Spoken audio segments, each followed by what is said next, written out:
أعوذ بالله من الشيطان الرجيم بسم الله الرحمن الرحيم السلام عليكم ورحمة الله وبركاته إن الحمد لله نحمده ونستعينه ونستغفره ونعوذ بالله من شرور أنفسنا ومن سيئات أعمالنا من يهده الله فلا مضل له ومن يضلل فلا هادي له أشهد أن لا إله إلا الله وحده لا شريك له وأشهد أن محمدا عبده ورسوله اللهم صل على محمد وعلى آل محمد أما بعد. Alhamdulillah, syukur pada Allah Subhanahu wa taala. Allah Subhanahu wa taala masih membenarkan kita hidup sepanjang 2024. Dekat nak habis dah, baki tinggal 2-3 hari lagi. Jom kita renunglah diri kita. Agak-agaklah sepanjang 360 hari ini, untung ke, rugi ke? Agak-agaklah 365 hari ini, dosa ke, pahala ke yang kita jana? Agak-agaklah 365 hari ini, awak nyenangkan orang ke, awak menyusahkan orang? Maka hanya kita dan Allah Ta'ala sahaja yang tahu. Jadi jangan biarkan diri kita dalam keadaan kelalaian tak pernah berhenti. Biar je. Tahun ni umur saya 53. 2-3 hari lagi dah 54. Ada orang tahun ni 85, 2-3 hari lagi 86. Takut dia tiba je 86, rupanya 6 jahanam. Takut gitu. Jadi jomlah kita rebut peluang ini untuk ambil grab peluang yang disediakan oleh Allah. Terima kasih banyak atas kesudian menjemput. Dan malam ini pada asasnya tak ada tajuk, tapi saya tanya dengan AJK yang baru. AJK baru ke yang tu, yang gantikan saudara Siddiq kan ya, tiba-tiba dia bagi tajuk pada saya Ashabul Kahfi. Saya kata lain macam tajuk hari ni kan ya, silap-silap Ustaz Kenegari contohnya. Tapi tak, kita bercakap berpandukan Al-Quran dan hadis. Masing-masing tenang aja.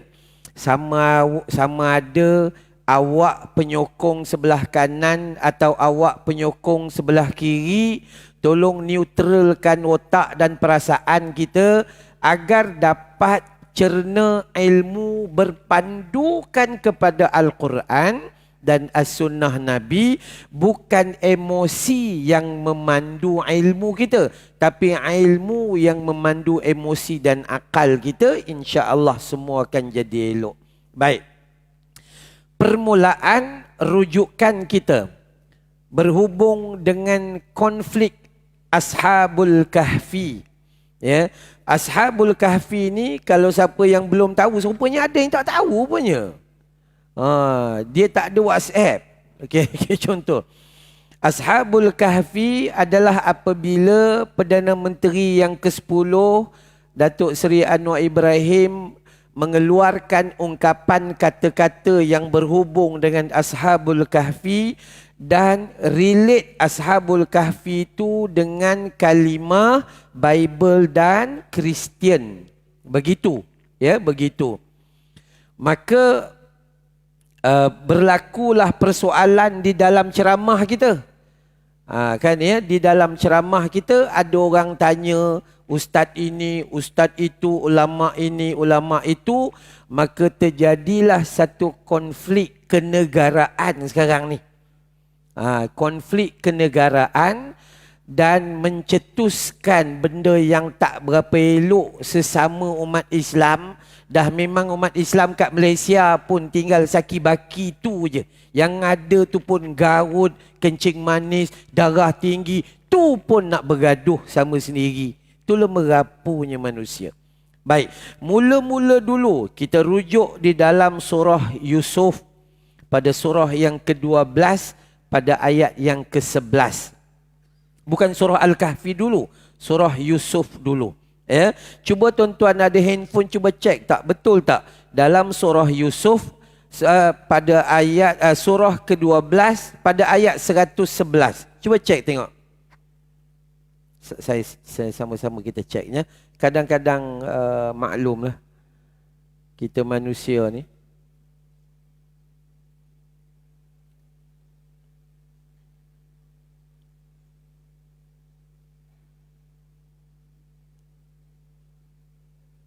Ayat 111.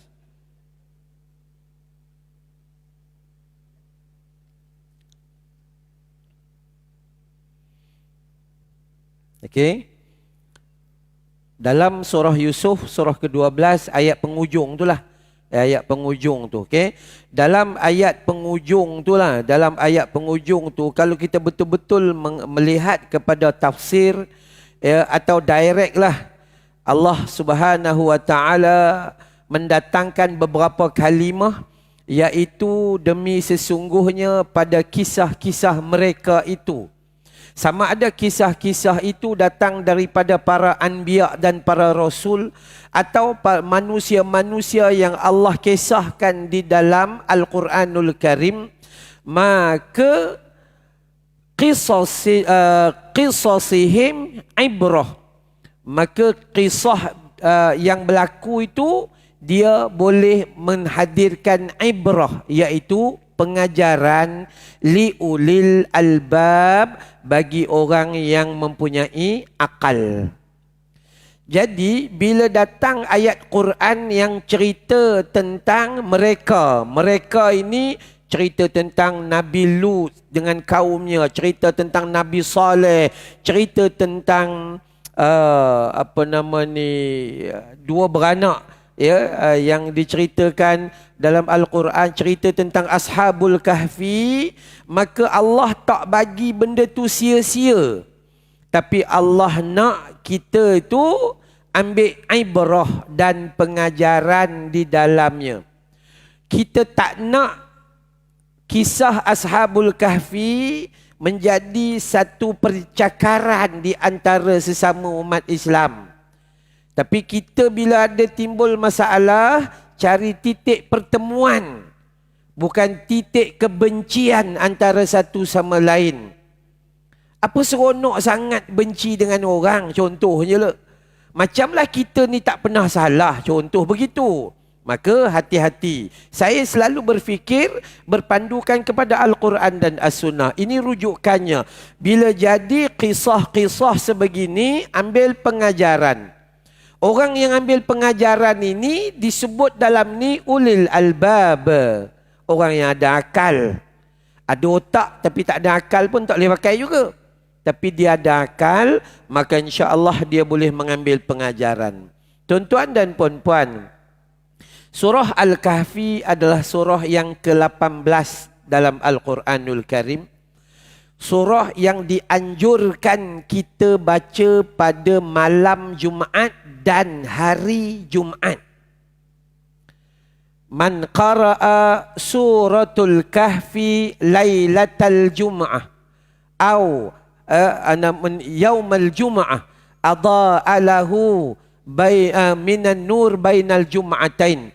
Siapa-siapa yang baca surah Al-Kahfi pada malam Jumaat, hari Khamis, selepas maghrib itu terus sampai ke subuh. Siapa yang baca dia di antara waktu tu, atau siang hari Jumaat, daripada awal subuh tu, ruang dia sebelum maghrib hari ni maghrib sekarang ni, maka dalam hadis kata dia akan diberi cahaya yang terang benderang sehinggalah Jumaat yang satu lagi. Kan? Jadi itu surah Kahfi, surah yang ke-18, ada 110 ayat. Kita jangan pandai ngomen orang aja. Habis lah Kahfi ni semua begini, semua begini. Sedangkan dia baca pun tak kerti. Dia pun tak kenal Al-Kahfi. Ngutuk orang je lebih. Jadi kenal dulu. 110 ayat, ayat ni diturunkan di Makkah. Maksudnya ayat ni namanya Makkiyah. Dalam Quran ni dua je, Makkiyah, Madaniyah. Bukit Kapariyah tak ada. Tak ada. Kau jangan pandai-pandai pula. Dua tu je. Okey? Dah. Dan surah Al-Kahfi. Al-Kahfi itu artinya apa? Gua. Betul lah. Yang Perdana Menteri kata tu cave. Dia kata gitu kan. Tu kalimah lah. Betul lah tu. Kalimah tu menyebut tentang gua. Ataupun disebut sebagai Ashabul Kahfi. Penghuni gua. Betul lah tu. Maka dalam surah Al-Kahfi, kalau nak cerita tentang 7 pemuda bersama seekor anjing yang bernama Qitmir, itu ditulis, dilaporkan oleh Allah dalam ayat 9 sampai ayat ke-26. Nanti sekejap lagi lepas ceramah makan. Lepas makan balik buka Quran. Surah Al-Kahfi, surah 18 ayat 9 sampai 26. Akan jumpalah kisah 7 pemuda yang ditidurkan selama 309 tahun. Kalau tidur umur 19, selepas 309 tahun, dia bangun rupanya 19 juga. Itu kebesaran Allah Subhanahu Wa Ta'ala. Sebab tu Allah suruh kita ambil pengajaran. Bukan kita bergaduh atas nama Ashabul Kahfi. Malu kita. Sangat malu. Ya, udahlah orang Palestin kena bunuh 18,000 orang lah. Orang Islam mesyuarat sampai sekarang tak habis-habis, tak ada tindakan pun. Mesyuarat aja. Last sekali besok mati gitu je lah. Dalam keadaan begitu lemah pun nak bergaduh, berpuak-puak antara satu sama lain. Macam mana kita nak jawab dengan Allah Subhanahu Wa Ta'ala? Baik. Ringkasan surah Al-Kahfi berpandukan kepada penerangan yang diberi oleh Ibnu Katsir rahimahullah dalam kitabnya Al-Bidayah wan Nihayah, awal dan akhir. Ya. Ibnu Katsir, kalau tuan-tuan baca, dia ada tafsir, kitab tafsir yang berpuluh-puluh jilid, ya, iaitu Sahih Tafsir Ibnu Katsir Al-Azim. Ya. Kata Ibnu Katsir, dia mengatakan bahawa kisah Ashabul Kahfi ini disebut begitu jelas oleh ahli tafsir berpandukan ayat 9 sampai 26 surah Al-Kahfi itu, yakni berlaku selepas daripada zaman Al-Masih Isa ibnu Maryam. Maksudnya berlaku zaman tu. Zaman bila? Zaman dia bermula pada zaman Nabi Isa alaihissalam. Dan selepas itu. Berdasarkan kalimah Ibnu Katsir. Dan mereka ini adalah kaum yakni daripada Nasrani. Bagi pandangan Ibnu Katsir. Jadi kalau Nasrani, panggilan kita moden apa? Kristian. Gitulah. Jadi jangan marah awal dulu. Jangan marah dulu. Okey.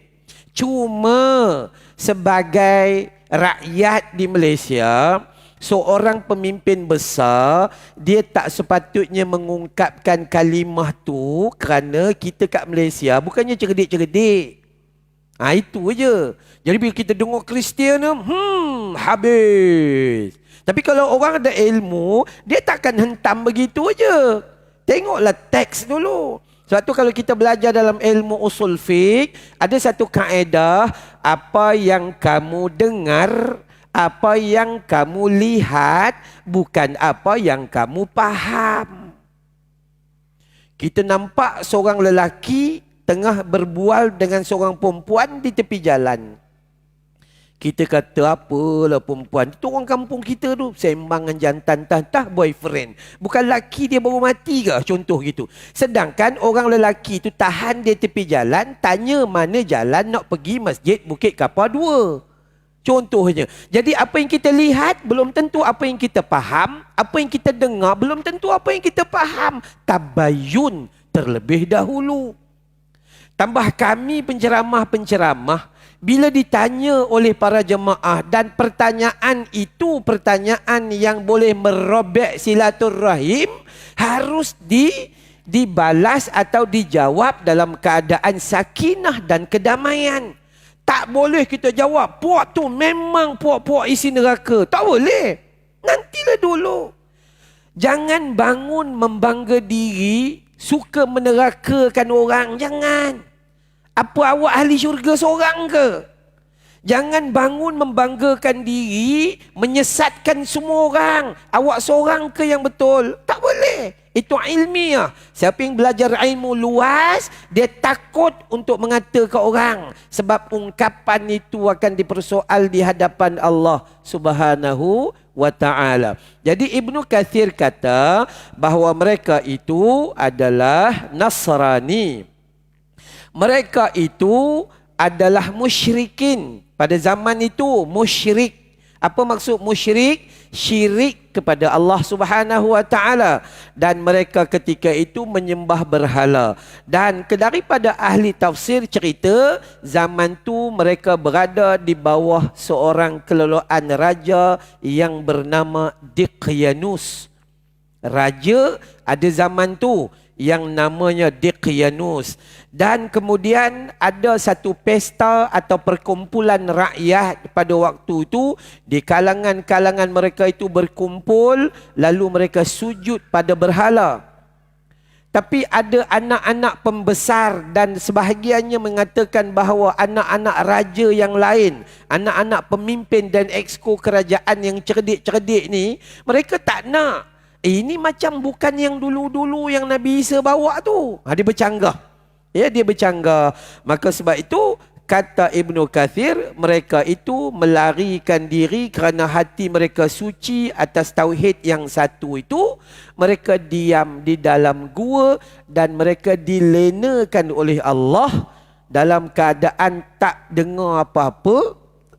Tuan-tuan kalau baca daripada ayat 9 sampai 26, tuan-tuan akan dapati Allah pekakkan telinga mereka.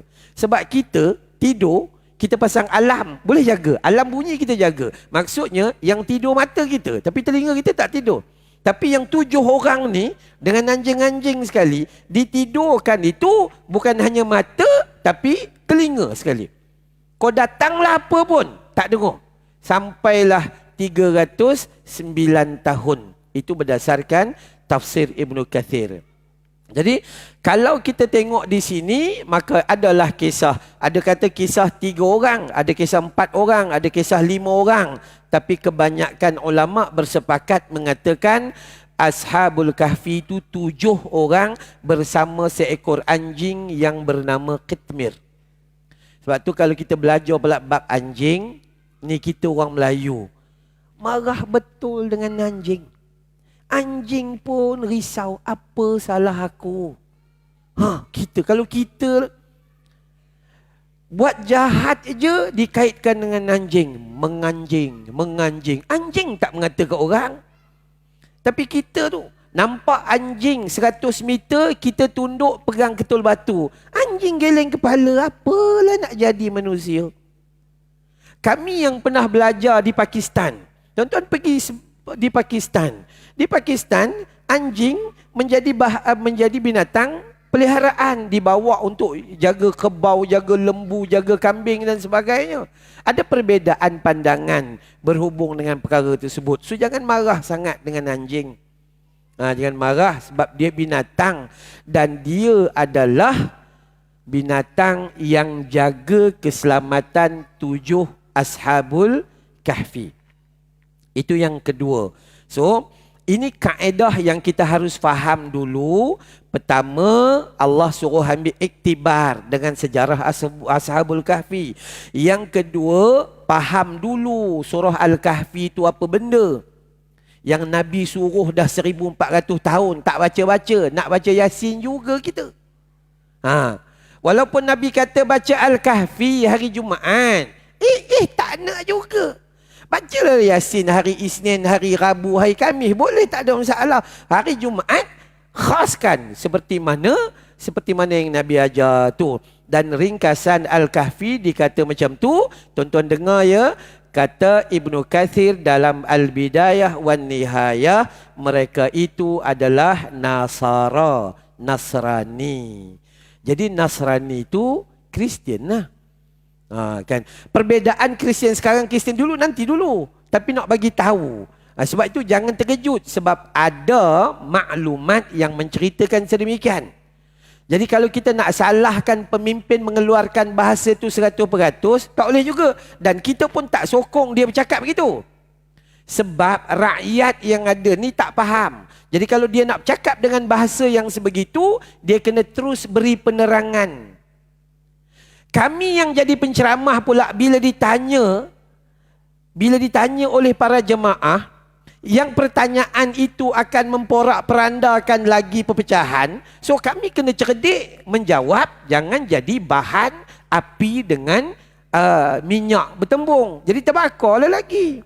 Begitu. Akhirnya bergaduh. Yang datang masjid tu pun bakal-bakal jenazah. Geng kencing manis, darah tinggi, gaut. Geng-geng gaut ni pula bergaduh 2 geng lagi. Apa yang ada? Nah ya, itu kena jaga. Baik. Kemudian dalam ayat 9 sampai 26, asbab turunnya ayat itu dulu. Saya tak nak pandum nak turun kepada PM tu, tak mau. Boom, kata kisah ni kan dikaitkan dengan Ustaz Azhar Idrus. Itu pun saya tak mau sebut. Tapi nak sebut secara damai bahawa kita faham dulu. Yang nak mengutuk orang tu dalam Facebook tu, dia pun tak baca Al-Kahfi. Dia pun tak tahu surah Al-Kahfi kat mana. Dia pun tak tahu apa benda. So kenal dulu. Asbabun nuzul, asbab turunnya ayat itu disebut oleh Ibnu Katsir dengan panjang lebar. Apa ni? Kita rujuk pendek je. Orang Yahudi atau pendeta-pendeta Yahudi, dia orang pergi jumpa dengan Uqbah bin Mu'aid dan Nazar bin Haris. Ni, hampa pergi tanya dengan Muhammad.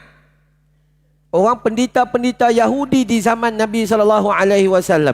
Saki baki Yahudi dan saki baki Nasrani. Seorang Yahudi ni bagi tahu dengan wakil Nabi, pergi jumpa Muhammad, tanya 3 soalan. Perangai orang Yahudi buat apa? Suka test Nabi. Kau boleh jawab ke tidak? Kalau kau Nabi, kau mesti boleh jawab.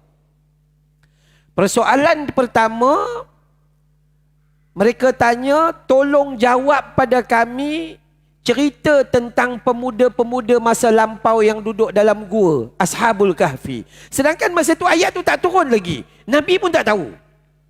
Belum turun ayat surah Al-Kahfi.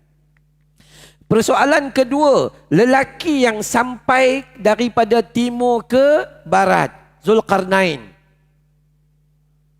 Saya dulu pernah tulis syarah bagi surah Al-Kahfi, ada dalam satu buku yang sangat nipis. Dan yang ketiga tentang roh. 3 benda ni. Pendeta Yahudi kata, korang pergi tanya Muhammad, kalau Muhammad boleh jawab, kami ikut Muhammad. Itu perangai lah. Memang perangai macam tu. Dia kalau jawab pun dia tak ikut pun. Tapi sahaja nak test saja. Macam tu kami jadi penceramah pun, selama saya jadi penceramah ni tuan-tuan, kita dapati ada 3 jenis soalan. Yang pertama, dia tanya memang dia tak reti. Betul ikhlas. Rupanya masa dia tanya, ingatkan dia seorang tak reti. Semua tak reti. Tak faham juga. Maka pahala besar bagi dia. Orang yang kedua, dia tanya. Tapi dia dah tahu dah jawapan dia. Tapi sebab dia bercakap, orang tak nak dengar. Sebab dia bukan ustaz. Jadi dia tanya ustaz tu jawab sama seperti yang dia cakap, maka baru orang percaya. Oh betul lah. Dan yang ketiga ni jenis perangai Yahudi. Dia nak tanya, nak test ustaz tu boleh jawab ke tidak. Tu. Kami dalam program Tanyalah Ustaz, soalan semua spontan. Dia tak ada bagi soalan dulu sebulan dalam program Tanyalah Ustaz, tak ada, semua spontan. Ustaz boleh jawab? Boleh. Macam mana ustaz jawab? Sebab saya pilih soalan yang saya boleh jawab je. Satu program ada 200 soalan contohnya. Saya bagi tahu dengan penerbit, siap-siap. Penerbit tunjuk. Kami dalam studio ada 5-6 TV depan kami. So satu TV ni khas kita deal dengan penerbit sahaja. Penerbit akan bagi tahu, Ustaz, cuba cek soalan sebelah sini. Agak-agak boleh jawab ke tidak, tengok. Ini okey. Ustaz, cuba tengok yang ni. Yang ni tak boleh. Okey, kita potong. Itu je ceritanya. Bukannya cerdik sangat. Ustaz pun macam komputer. Komputer pun hang. Jadi ustaz lagilah hang. Itu je. Kalau dia kata boleh jawab semua bohong. Itu manusia namanya. Okey? Cuma bila kita dah biasa gitu kan. Lama-lama kita dah terbiasa dengan persoalan tu lah. Itu mahir sikit lah. Baik. Asbab turunnya itu, maka itulah kisahnya. Sehinggalah bila persoalan, 3 persoalan. Tanya tentang Ashabul Kahfi, Nabi tak boleh jawab. Sebab ayat tak turun. Tanya tentang Zulkarnain pun belum. Tanya tentang roh belum. Maka Nabi tunggu wahyu turun. Tuan-tuan, ujian.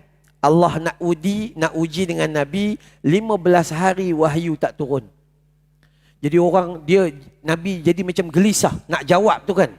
Okay? Sebab Nabi dia tak ada jawab macam kita. Kalau kita mengaji darjah 6, jawab macam tingkatan 6. Itu kita jawab kan, kita syarah panjang. Nabi tak. Tuan-tuan buka dalam surah An-Najm ayat 3 dan 4. Allah kata Nabi, wa ma yantiqu anil hawa in huwa illa wahyu yuha. Nabi bila dia bercakap dia tak ikut hawa nafsu, melainkan percakapan itu berdasarkan wahyu daripada Allah. Nabi tak ada merapu-merapu gitu. Gitu ya. Maka selepas 15 hari barulah turun ayat dan barulah Nabi bagi 3 jawapan itu. Nabi pun bagilah jawapan, cerita tentang Ashabul Kahfi, kebesaran Allah, cerita tentang Zulkarnain, yang blok ruang-ruang Ya'juj dan Ma'juj. Nabi bagi tahu tentang roh, jangan kamu tanya, kita hanya sedikit je tahu, hal lain-lain kuasa Allah Subhanahu wa taala. Udah selesai. Itu asbab dia turun. Tetapi Ibnu Katsir tadi dia kata Nasara.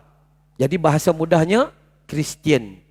Ibnu Katsir dalam Al-Bidayah wa Nihayah.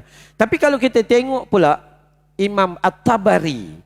Imam At-Tabari dalam kitab tafsir At-Tabari, dia mengatakan mereka itu, tuan-tuan dengar betul, mereka itu yakni Ashabul Kahfi itu adalah Muslim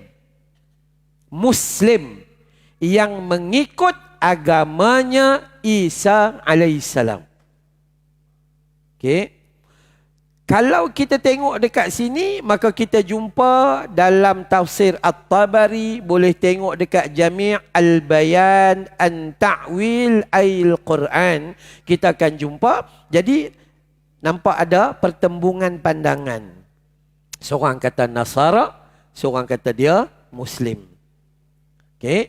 Jadi bila kita kata betul tak PM kata tu, dari sudut lughahnya bahasanya betul. Sebab ada pendapat daripada Ibnu Katsir. Jadi kita tak bolehlah menerakakan segera, tak bolehlah meletakkan hukum kata salah segera. Cuma uruf bagi penduduk kita di Malaysia mengetahui bahawa Kristian itu hak macam ada sekarang, out, habis, gitu. Urufnya. Jadi tak sepatutnya bahasa itu bagi orang awam, dia tak boleh komen sendiri, melainkan dia tanya dengan orang yang faham. Bahkan ulama yang menyatakan bahawa Ashabul Kahfi itu Islam atau agama tauhid ataupun Muslim, yang ini sepakat umat Islam. Ya, sepakat umat Islam dan para ulama berpandukan hadis Nabi. Nabi kata al-anbiya'u ikhwatun li'allati dinuhum wahidun wa ummahatuhum syatta. Hadis ini riwayat Imam Ahmad sahih. Para nabi daripada zaman Nabi Adam turun sampai Muhammad sallallahu alaihi wasallam itu, para nabi itu bagaikan saudara sebapa. Maksudnya mereka datang daripada macam satu keluarga. Dinuhum wahidun, agama mereka satu. Cuma sebutannya berbeza. Ya, sebutannya kan. Kalau kita mengaji zaman Nabi Nuh alaihissalam, itu kita terkenal dengan Bani Israel yang disebut sebagai Yahudi. Lepas Yahudi pergi Nasrani, lepas Nasrani baru kita clear dengar Islam. Al-yawma akmaltu lakum dinakum wa atmamtu alaikum ni'mati wa raditu lakumul Islam dina. Gitu baru nampak clear. Jadi kata Nabi SAW, para Nabi ni macam datang daripada keturunan satu bapa. Kemudian dinuhum wahidun, agama yang mereka bawa satu, semuanya agama langit yang dikirim oleh Allah Subhanahu Wa Taala. Wa ummahatuhum syatta, yang berbeza cuma syariat dia je. Zaman kita puasa Ramadan sebulan penuh. Zaman Nabi Musa puasanya selang-selang. Zaman Nabi Daud selang sehari. Zaman Nabi Isa lain. Begitu. Tapi tauhid dan iman kita satu. Yakni lillahi ta'ala. Tu faham? Kena faham. Jadi kalau kita baca di dalam Al-Quran, kita tak jumpalah direct kalimah Islam itu. Kerana yang paling penting, setiap Nabi dan Rasul diutus untuk bawa didikan sembah Allah. Tuan-tuan dan puan-puan boleh buka dalam surah An-Nisa, surah keempat pada ayat 36. Allah kata, kalimah itu kalimah direct. Wa'budullaha, sembah Allah. Wa'budullaha, sembahlah kamu akan Allah. Kemudian jangan kamu mensyirikkannya. Itu ajaran asas daripada zaman Nabi Adam alaihissalam. Sembah jangan syirik. Sembah jangan syirik. Agama itu berbeza-beza. Tetapi syariat, solatnya 2 rakaat, kita solat 17 rakaat. Sebelum zaman lain tak pergi haji, zaman kita pergi haji. Zaman lain puasa sekian, zaman kita puasa sekian. Begitu kaedahnya. Tetapi agamanya itu adalah satu. Berpandukan kepada inilah Imam Tabari kata, sepakat umat Islam mengatakan bahawa agama Ashabul Kahfi itu adalah Islam. Maksud Islam itu bukan agama tu namanya, tapi mereka sujud dan mengabdikan kepada Allah Subhanahu Wa Taala, yakni berpandukan didikan daripada Nabi Isa alaihissalam. Ini sepakat. Ini sepakat. Tapi kita tak boleh nafi. Dalam kitab tadi, iaitu Ibnu Katsir kata, mereka pemuda tadi adalah Nasrani, yakni dalam kalimah moden kata Kristian. Cuma perbedaannya adalah, sebab tu kita tak boleh nak kata habis PM masuk neraka, nanti kejap. Kau asyik masukkan orang je ke neraka ya. Nabi sebut dalam hadis sahih, apabila kita doa buruk pada orang, doa tu tak sampai kepada orang, sampai dulu pada kita. Dan Nabi tak mengajar kita mencela orang sampai macam tu gaya.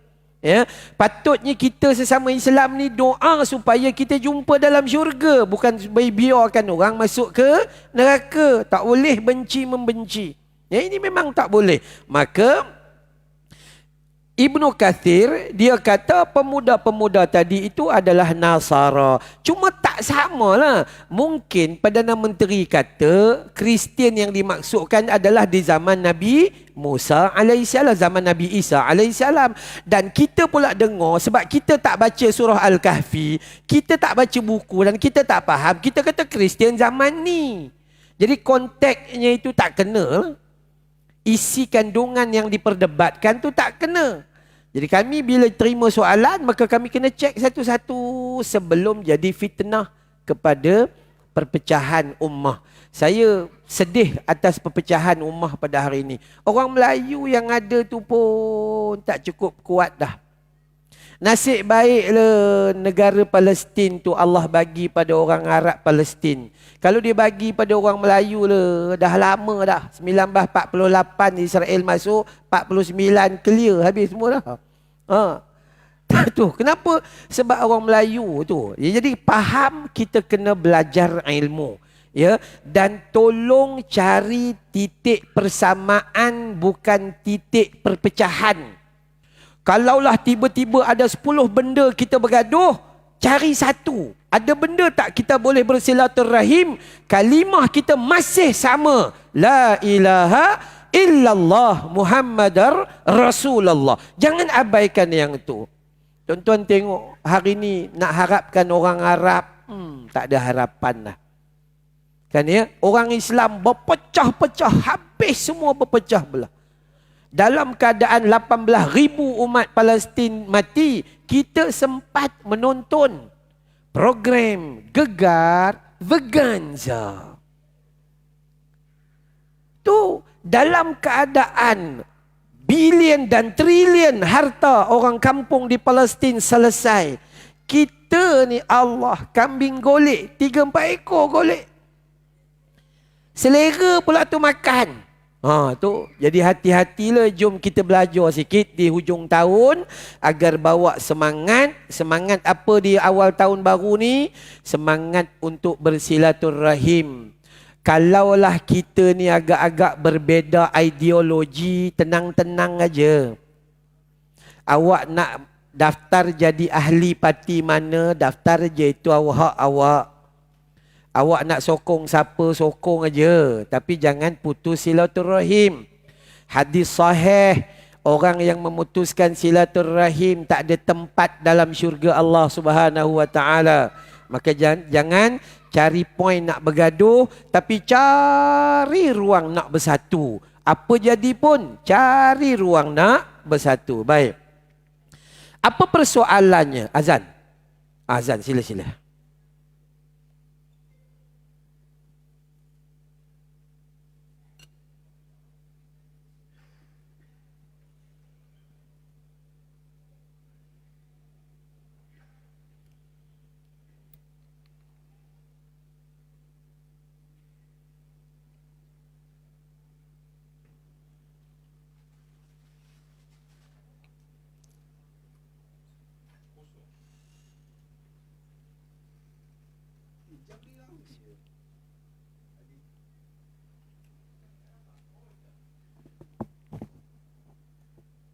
أعوذ بالله من الشيطان الرجيم بسم الله الرحمن الرحيم سبحان الله والحمد لله ولا إله إلا الله والله أكبر ولا حول ولا قوة إلا بالله العلي العظيم اللهم صل على سيدنا محمد الله يا كريم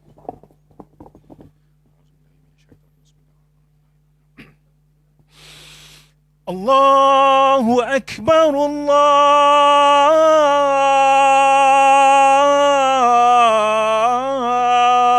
الله أكبر الله أكبر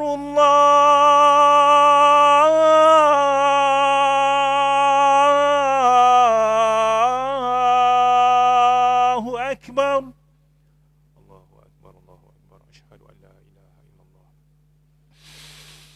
أشهد أن لا إله إلا الله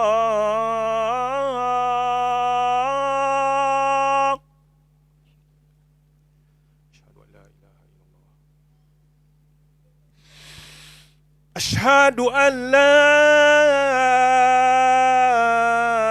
إله إلا الله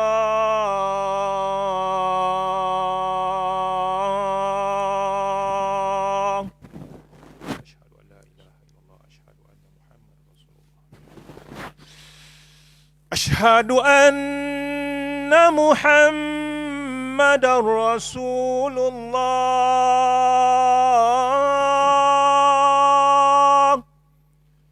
أشهد أن محمد رسول الله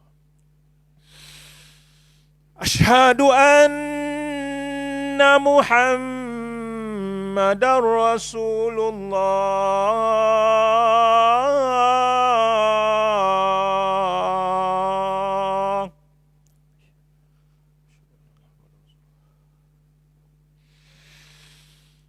حي على الصلاة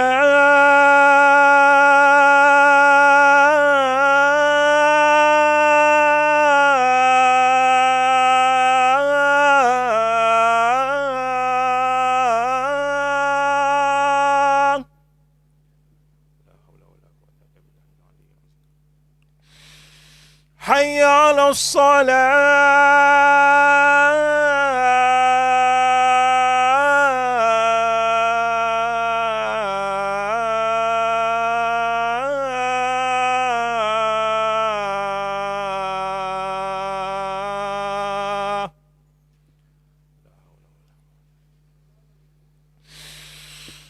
حي على الفلاح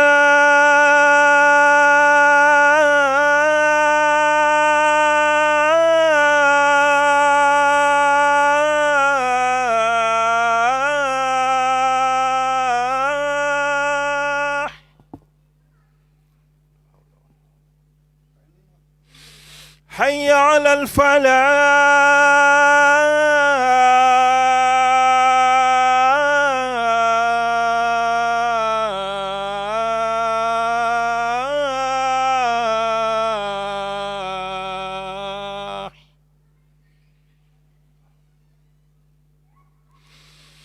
الله أكبر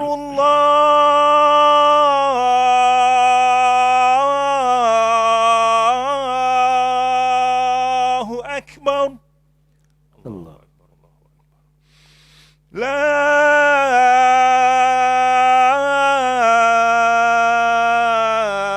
إله إلا الله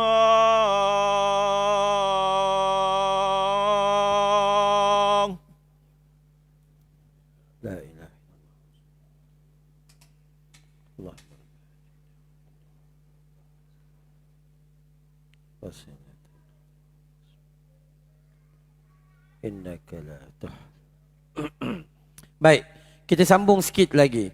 So apa yang menjadi persoalan dan polemik perbahasan kita pada jadi fenomena sekarang ni adalah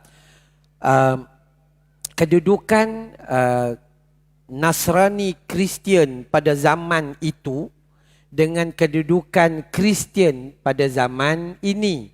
Jadi bila ada seseorang bercakap, ada kemungkinan dia membawa maksud Kristian zaman ini dan ada juga kemungkinan dia memaksudkan bahawa itu Nasrani Kristian pada zaman Nabi Isa AS yang beriman dengan agama mentauhidkan Allah Subhanahu Wa Taala.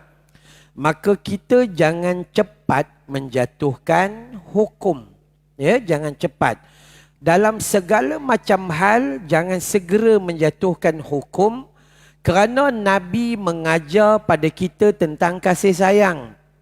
Nabi ni tuan-tuan kalau cerita dalam Quran, kalau tuan-tuan suka baca kitab tafsir, tuan-tuan akan dapati Nabi ni sedih sangat-sangat bila mana orang tak nak beriman kepada Allah. Sebab Nabi ni kalau boleh nak semua orang masuk syurga.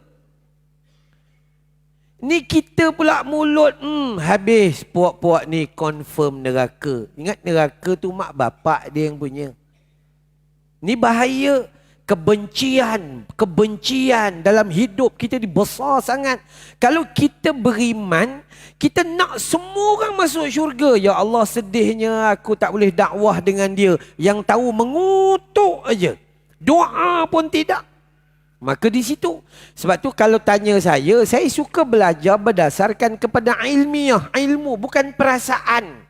Bukan marah, bukan kebencian, bukan kepartian lagi tak mau. Itu lagi tak nak. Ya, parti ni sekejap aja, 5 tahun sekali, lepas tu dah selesai dah. Tapi kita nak bawa pemahaman Islam kita itu berpandukan kepada Al-Quran dan As-Sunnahnya Nabi SAW. Bermaksud sesekali jangan kita buat supaya dua orang A dan B bergaduh akibat daripada benda yang boleh diperbincang dan diperbahaskan. Udah selesai. Nah, senang perkara tu. Zaman Nabi ada orang datang, A datang pergi ke jumpa B. Jumpa B, dia kata aku ni nak beli tanah, kau nak jual ke tidak? A kata aku ada duit. B kata aku tak ada duit tapi ada tanah. Nak tak? Jadi A pun belilah tanah B. Ini hadis sahih. Ini berbeza dengan kita zaman ini. Zaman itu tiba-tiba A pun dah beli tanah, tukar nama dia elok, dia pun start nak buat pertanian di tanah itu. B dah dapat duit, Lepas tu habislah. Masa korek tanah tu jumpa harta korun. Harta yang lebih 100 kali ganda daripada harga tanah tu. Maka mereka yang mendapat tarbiyahnya Nabi ni, apa dia buat? Kalau kita kata, Alhamdulillah, kau diam cukup, jangan bagi tahu dengan orang tu.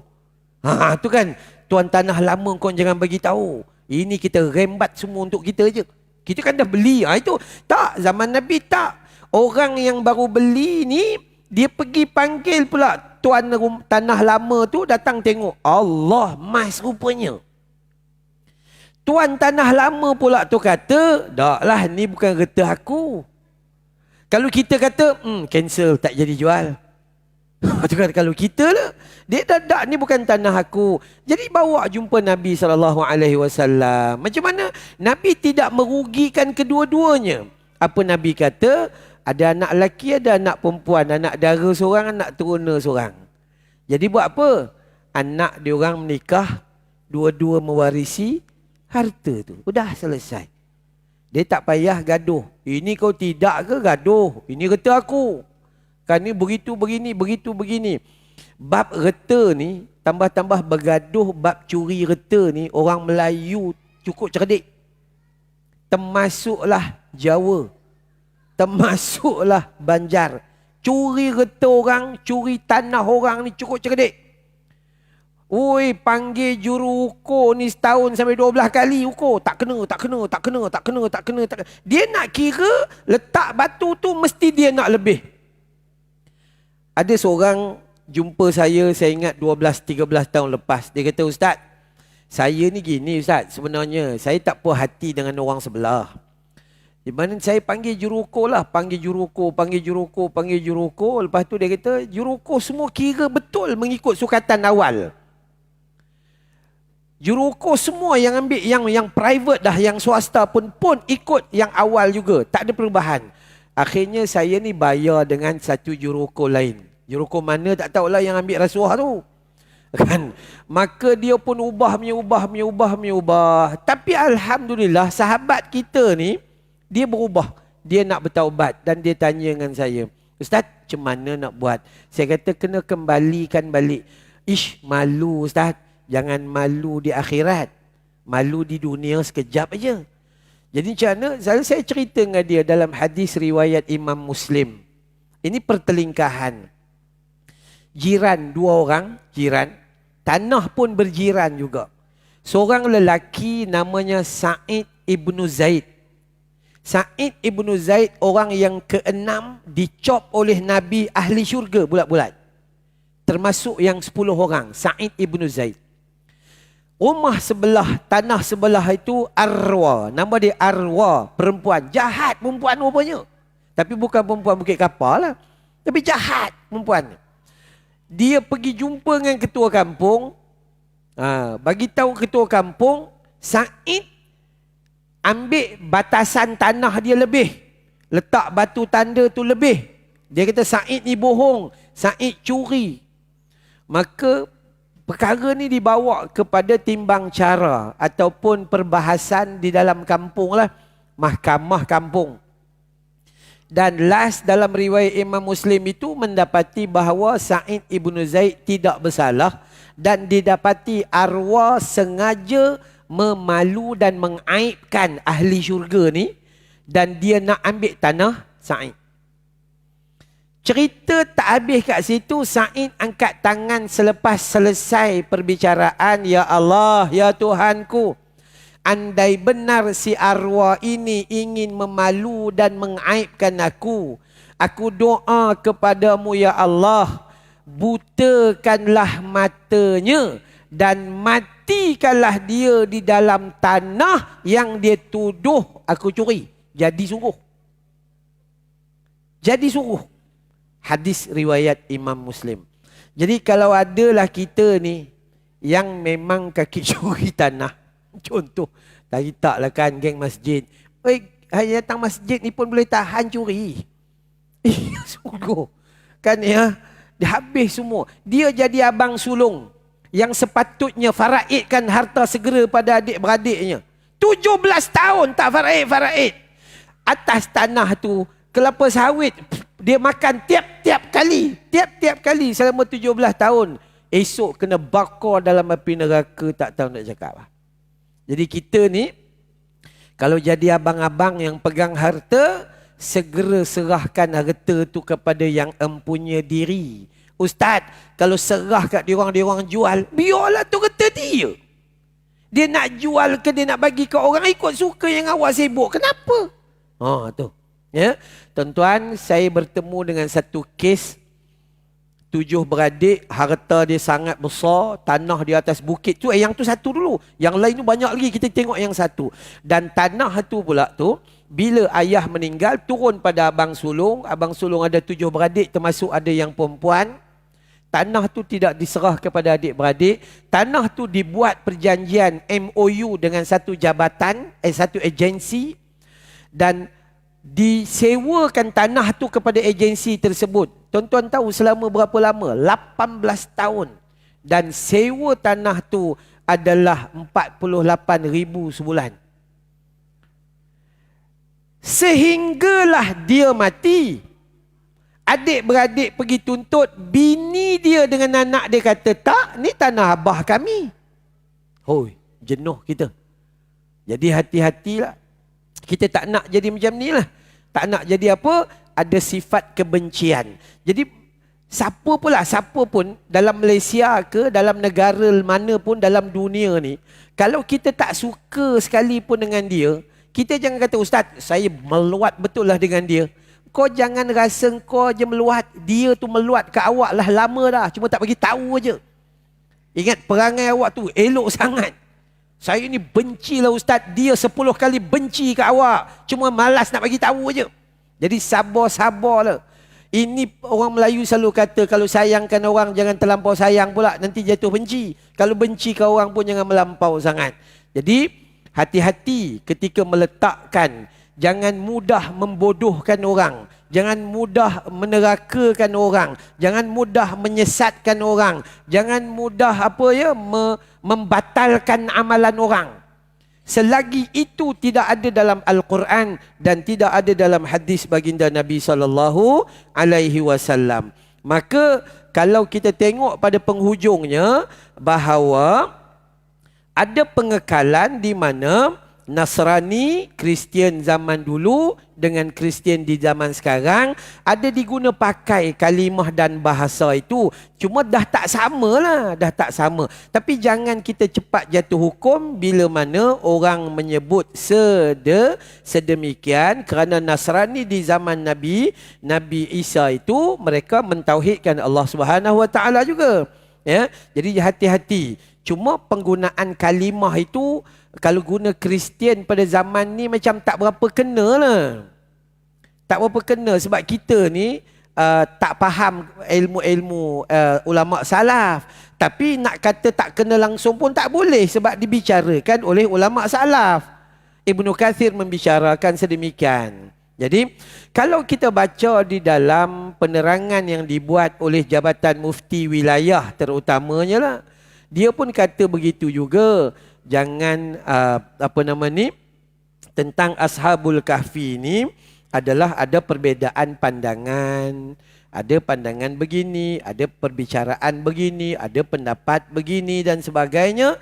Maka kita haruslah meletakkan keputusan berpandukan ciri-ciri ilmu, bukan berpandukan kepada marah, emosi dan hawa nafsu. Buang titik kebencian, bina titik kasih sayang di antara satu sama lain.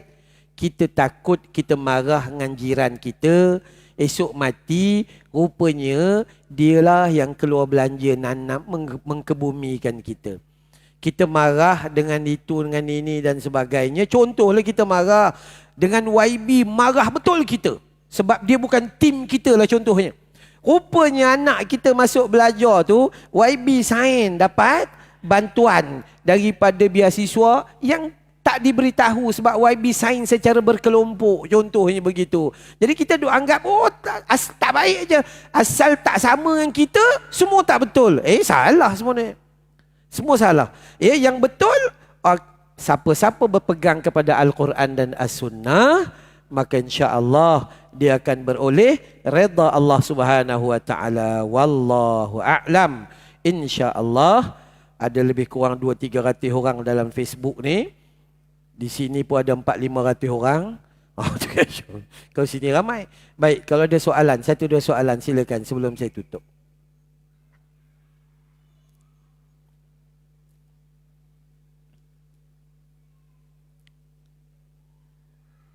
Tak ada? Muslimat memang tak ada lah. Lapor rasanya tu. Tu kan, okey? Tak ada ya? Okey, kalau tak ada insya-Allah. Tapi katakanlah segan nak tanya. Segan lah nak tanya. Satu segan tu sebab takut orang kata kita tu tak cerdik. Contoh gitu kan. Maka nanti kalau betul-betul nak tanya, ambil nombor telefon dengan AJK, nombor telefon saya, WhatsApp aja.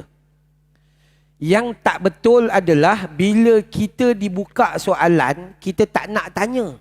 Bila ustaz dah balik, dia buat majlis fatwa baru. 3-4 orang dia, last sekali ustaz sesat. Dia kata gitu. Fatwa baru dia. Sedangkan dia tahu SPM pun fail. Bukan kata mat asli. Tanya dia ni hukum apa? Mat asli? Bukan. Mat palsu. Dia kata gitu. Jadi dia yang buat hukum. Itu jangan. Ya. Tanya pada tempat yang boleh tabayun dan beri penerangan. InsyaAllah secara ilmiah. InsyaAllah ya. Baik, kita sampai di sini dulu. Minta izin kepada pihak masjid. Ada 2 pengumuman. Yang pertama, saya adalah duta bagi dana pembinaan Masjid Bukit Beruntung. Ya, saya tinggal di Bukit Beruntung dah 25 tahun dan Bukit Beruntung belum ada masjid. Masjid yang ada Bukit Sentosa, Masjid As-Salam, Masjid Saidina Ali dan Masjid Kilang Peru 2. Itu semua bahagian Bukit Sentosa. Di Bukit Beruntung, walaupun Bukit Beruntung tu hidup dulu, dia tak ada masjid lagi. Yang ada 11 buah surau dan 6 daripadanya surau Jumaat. Jadi kami dalam proses mencukupi separuh. Sekarang ni collection ada 5 juta. Kita tengah cari lagi 3 juta untuk mulakan projek. Dan seluruh komplek masjid itu berjumlah 16 juta. Termasuk Dewan Masyarakat, parking, solar system dan sebagainya. Dan sekarang ni saya tengah kempen di TV MHI, MHI TV3 dan juga di TV Al-Hijrah. Jadi tuan-tuan, kalau ada harta di penghujung tahun ini, kalau nak Allah banallahu baitan fil jannah, Allah bina rumah dalam syurga Allah, maka sedekah bagi pembinaan Masjid Bukit Beruntung, insya-Allah. Itu yang pertama. Yang kedua, saya juga ada sekolah tahfiz. Kalau siapa yang ada RM1 2 nak sedekah kepada kami, saya ada 20 pelajar puteri, 25 pelajar perempuan dan 130 pelajar yang berulang alik, yang belajar Al-Quran. Jadi di Bukit Beruntung dan tahfiz saya ni dah berumur lebih kurang 11 masuk tahun ke-12. Kami ada kekosongan pelajar perempuan mungkin seorang kot ada kosong. Pelajar lelaki mungkin ada 3 orang kot. Kalau adalah siapa-siapa anaknya. Umur berapa Ustaz? 10 tahun dan ke atas. Ustaz, 55 boleh ke tak boleh? Tak boleh. Geng kencing manis susah nak jaga. Itu kan dah. Ya, geng kencing manis susah nak jaga. Okey.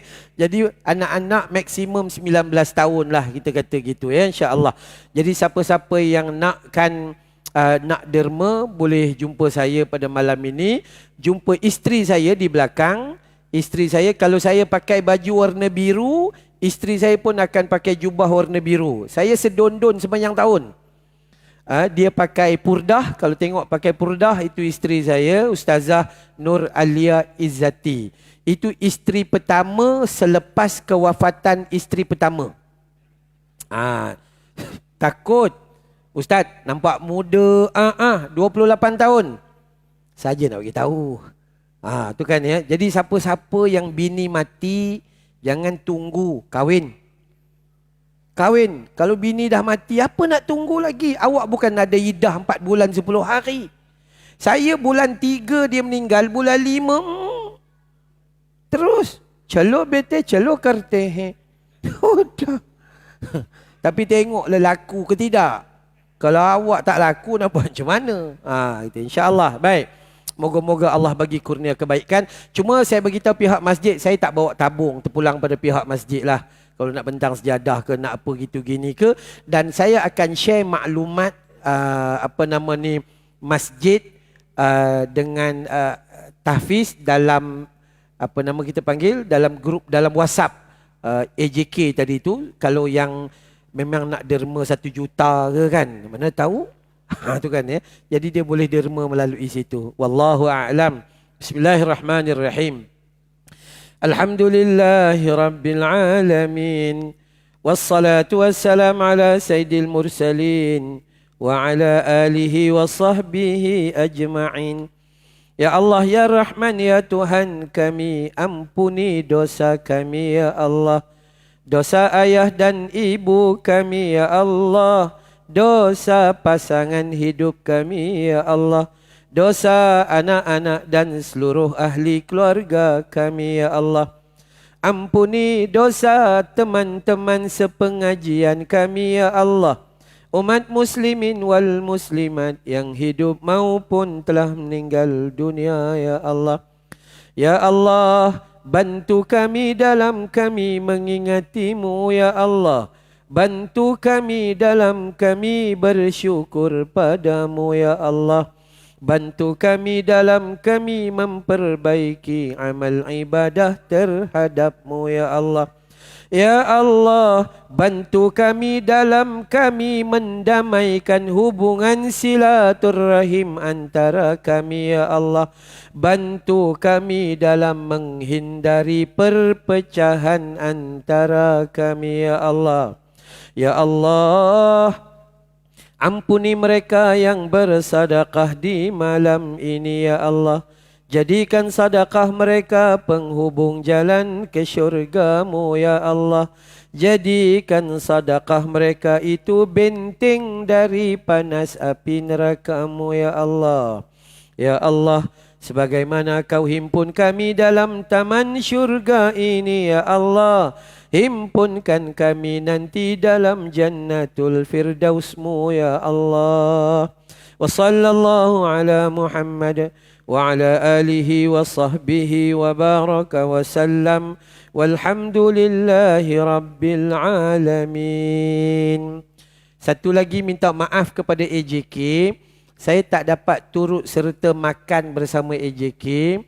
Kalau dah tak dapat makan, sebab saya rupanya minggu lepas dah ada orang sini jemput ke rumah dia. Awal dia jemput. Jadi kita pun dah terima jemputan. Tak tahu kata masjid ada jamuan. Jadi untuk dapat dua-dua, masjid bungkuslah ya. Tu kan. Sajalah bagi tahu awal. Takkan tak faham. Itu je. Okey. Wabillahi taufiq wal hidayah. Wassalamualaikum warahmatullahi wabarakatuh.